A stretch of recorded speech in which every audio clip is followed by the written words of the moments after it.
welcome to Game Day on RBAA. Tonight we have white blood cells versus random bacteria that are currently living in Mr. Hudson.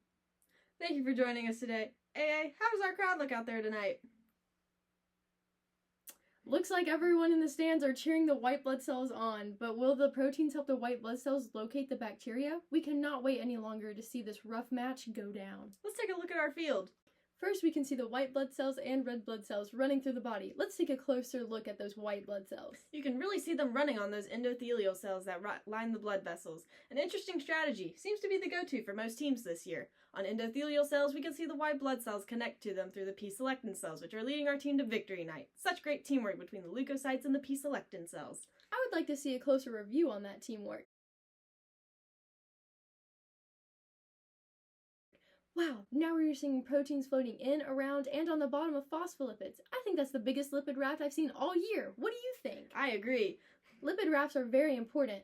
They recruit specific membrane proteins for the white blood cells. Look at the way it's moving the proteins so quickly. Great execution. Cholesterol, the fluidity buffer, is doing a great job supporting those phospholipids. And chemokine, one of our star players, is playing an important role in the immune system, helping white blood cells locate bacteria with the receptor.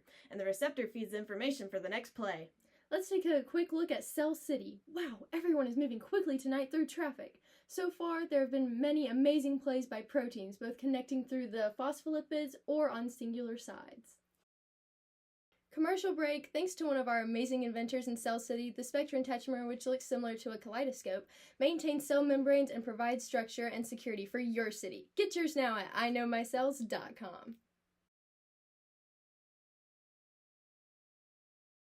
And we're back from commercial break. The actin filaments are playing a crucial part in this game tonight by assisting mechanical support to the cell shape and giving our white blood cells easy access to their target through movement. Look at them assemble.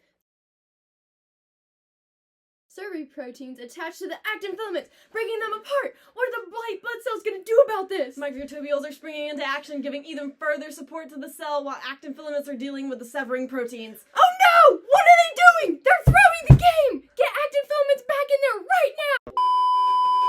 Try our new sports drink, Electric Berry Frost, and other types of information are carried in vesicles, which are transported by motor proteins across long passages. What a great contribution to our team. Try yours now! As the microtubules fumble, the mitochondria comes in with a major save by moving in and out of the microtubules. Centrosome's helping our team decide on a new strategy for tonight's game. Looks like he's helping them divide and cover more ground. Centriole's helping the centrosome organize the white blood cells into place. Man, he's really yelling at them. Boy, is he mad. Pores are currently sending out the instructions for the next play. Ribosomes read the instructions and run down the bleachers to communicate the play with the mitochondria. The translocator guides the ribosomes to the ER, and the endoplasmic reticulum working with the ribosomes to come up with a new play so that Coach Golgi can approve. Coach Golgi apparatus approves the plays for the protein travel. Tonight's game has become very exciting.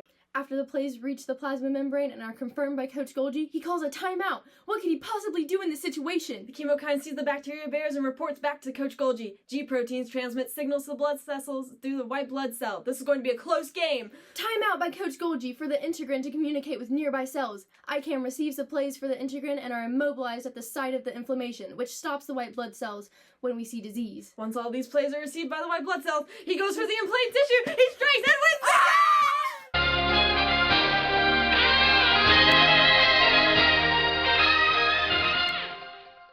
Thank you for joining us on RBAA, and we'll see you next time.